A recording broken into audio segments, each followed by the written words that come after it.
সুপ্রিয় দর্শক, আসসালামু আলাইকুম। সবাইকে শাইলাস কুজিনে স্বাগতম। আজকে খুবই একটি ইয়ামি রেসিপি নিয়ে চলে এসেছি।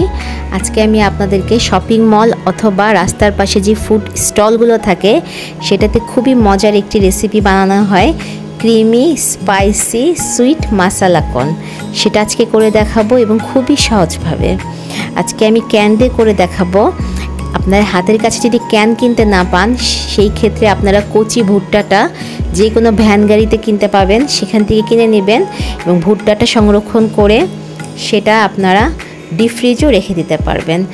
আর এটা বানানোর আগে ভুট্টার দানাগুলো খুলে নিয়ে আপনারা গরম পানিতে অথবা স্টিমারে ভাপিয়ে নিয়ে তারপরে সেটা বানাবেন।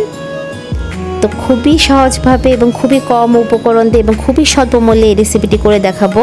দোকানে তো অনেক টাকা দিয়ে অল্প একটু সুইট কর্ন কিনতে পাওয়া যায়, তো এত অল্প খরচে আমি এটা বানিয়ে দেখাবো যে ছোট বড় সবাই খুব পছন্দ করবে এবং বারবার খেতে চাইবে। আমি এখানে একটি ক্যান নিয়েছি, দেখিয়ে দিচ্ছি। আমি ক্যানের থেকে ভুট্টাটা নিয়ে নেব, সুইট কর্নগুলো, এবং পানিটা ফেলে দেব। ভেতরে কিন্তু পানি দিয়ে এটা ভেজানো থাকে, সেক্ষেত্রে কিন্তু অবশ্যই ছাঁকনিতে পানিগুলো সব আপনারা নিংড়ে নেবেন। কোনো রকম পানি কিন্তু রাখা যাবে না। আমি দেখিয়ে দিচ্ছি। একটি বাটিতে আমি সম্পূর্ণ কর্নগুলোই নিয়ে নিচ্ছি। এতে আমি চাট মশলা অথবা আপনারা এতে চটপটি মশলা ব্যবহার করবেন। আমি চাট মশলাটা দিয়েছি হাফ চা চামচ। চাট মশলাটা যদি হাতের কাছে না থাকে সেই ক্ষেত্রে চটপটি মশলা দিবেন। এবং আমি লাল মরিচের গুঁড়ো দিয়ে দিলাম হাফ চা চামচ। মশলাটা কিন্তু আপনাদের স্বাদ মতো বাড়িয়ে কমিয়ে আপনারা ব্যবহার করবেন। বিট লবণও দিয়ে দিলাম আমি 1/4 চা চামচ। কালো গোলমরিচের গুঁড়ো দিয়ে দিলাম 1/4 চা চামচ। গুঁড়ো চিনি দিয়ে দিলাম 1 চা চামচ। অবশ্যই চিনিটাকে পাউডার বানিয়ে তারপরে দিবেন। আমি এখানে কেনা মেয়োনিজ ব্যবহার করেছি, চাইলে আপনারা হোমমেড মেয়োনিজ দিয়েও করতে পারবেন। হোমমেড মেয়োনিজের রেসিপি আমার চ্যানেলে আছে, আমি ডেসক্রিপশন বক্সে লিঙ্ক দিয়ে দেব, চাইলে আপনারা দেখে আসতে পারেন। আমি এখানে 4 চা চামচ দিয়ে দিলাম। এটা যেহেতু ক্রিমি, অবশ্যই মেয়োনিজটা ব্যবহার করতে হবে। মেয়োনিজটা চাইলে আরেকটু বাড়িয়েও দিতে পারেন আপনারা। আমি 1.5 টেবিল চামচ এখানে গলানো বাটার দিয়ে দিলাম। বাটারটা মাস্ট, এটা কিন্তু দিলে খুব ভালো ফ্লেভার হয়। এবং লেবুর রস দিয়ে দিচ্ছি 2 স্লাইস। অবশ্যই লেবুর রসটা দিলে টক মিষ্টি ভাবটা আসবে এবং খেতে খুব ভালো লাগবে। আমি আরেকটা স্লাইসও দিয়ে দিচ্ছি। দিয়ে খুব ভালোভাবে এটা আমি মিক্সড করে নিয়েছি।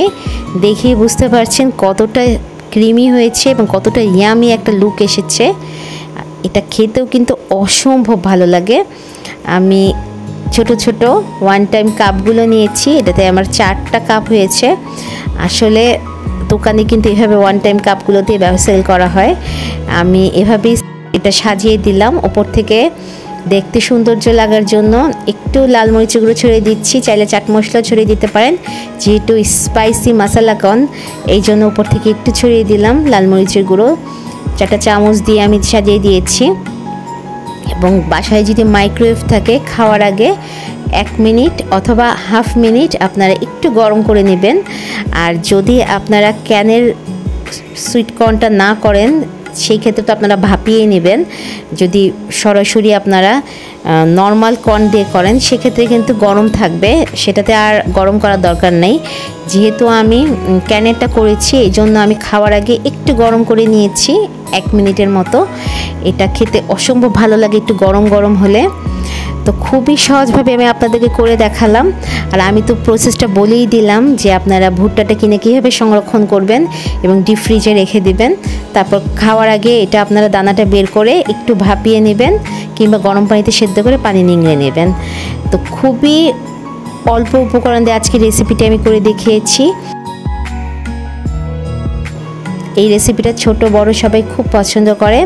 তো আশা করি আমার এই স্পাইসি ক্রিমি মাসালা সুইট কর্নের রেসিপিটা আপনাদের ভালো লেগেছে, আমার ভিডিওটি ভালো লেগেছে। আমার রেসিপি ভালো লেগে থাকলে, আমার ভিডিও ভালো লেগে থাকলে প্লিজ ভিডিওটি লাইক করবেন, কমেন্ট করবেন ও ফ্রেন্ডস ও ফ্যামিলির মাঝে শেয়ার করে দিতে ভুলে যাবেন না। আপনাদের লাইক ও কমেন্টস আমাকে অনেক বেশি উৎসাহ দেয়। এবং চ্যানেলটি সাবস্ক্রাইব করে পাশেই থাকবেন। যারা ফেসবুক থেকে দেখছেন তারা প্লিজ ফলো বাটনটিও ক্লিক করে দেবেন।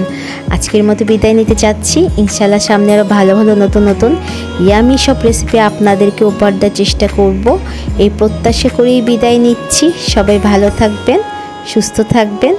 আল্লাহ হাফেজ।